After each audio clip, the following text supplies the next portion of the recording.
Hi, I'm Fiona, I'm from Nessa, and we're here with the lovely Claire, who is a women's health physio, and she is going to be answering a lot of our questions about C-section recovery and scar massage. Yeah, so I'm a women's health physio, which means I work with women through life, but I'm really passionate about the postnatal period and working with women who've had cesarean sections. I think massage is a really important aspect that we're really not educated very well on. And lots of women come to me being like, am I meant to touch it? What am I meant to be doing? So we're really passionate about just getting the right message out there and empowering women to get going on their scars. Yeah, definitely. We get a lot of questions about scar recovery and massage, and we're just going to ask Claire some of them so she can give us her expert opinion. So one of the first questions we get asked is, when can women start massaging their C-section? Great.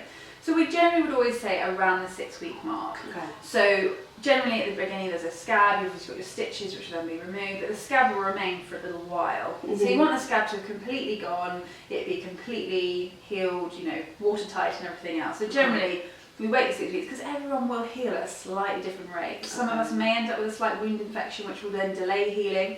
So for you, if that's you, you might need to start a little bit later. But if you hadn't a wound infection, you should seek some advice, particularly on that. Okay. But if you've had a pretty routine healing of your scar, everything's gone to plan, around 6 weeks is when we can start. Okay. But I would say that for some women, the scar can be very emotive. Yeah. Okay. And it depends whether you've had an elective cesarean to if you've had an emergency C-section after a number of traumatic maybe days. Okay.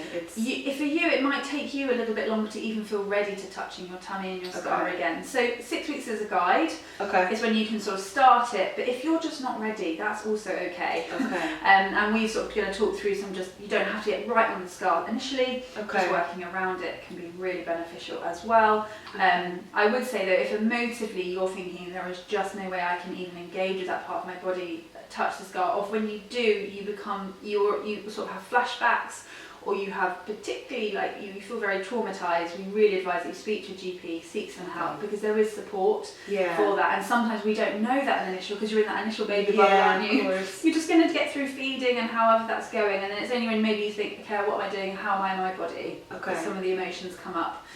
So it might be a time when you start doing a massage that comes up. Okay. But there is a lot of support, so it's just, no, you're not alone in that if that's how you're feeling.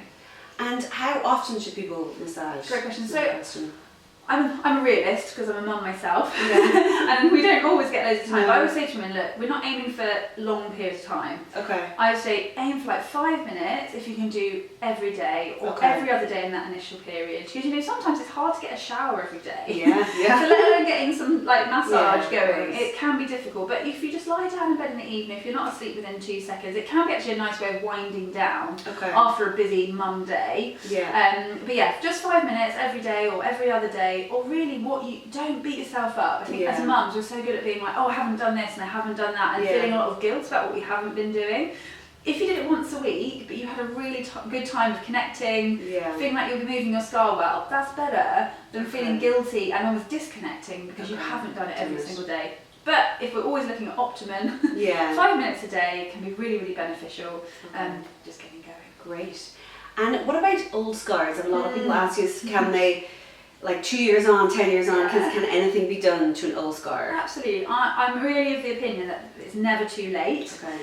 Because I think really awareness of this sort of thing, like scar massage, just, our mum's generation, you just had a C-section and you cracked on. No one even thought about touching a scar. And I treat a lot of scars, not just cesarean section scars, different abdominal surgeries, and I always find benefit from treating a scar. I would always look at a scar and see. So I'd always say it's never too late. I wouldn't say the techniques are any different, because actually if you've never touched a scar, it's likely to potentially be quite tight. So you would always want to start with your more gentle techniques, get more mobility, and then get deeper into it. But I think the message, never too late. Always give it a go. You might find it a bit more difficult just because the scar tissue is older. So you might want to seek help from either a scar therapist or a physiotherapist, someone with special skills, just to set you off. Again, you might be a bit more worried if it is a bit older, but definitely can still be never too late. Never too late. With most things in life, I believe it's never quite too late. Yeah, that's good to hear. So stay tuned, and we are going to do a couple of different techniques with Claire. We're going to start with kind of the 0 to kind of first few weeks of C-section recovery scar, and then move on to kind of later stage.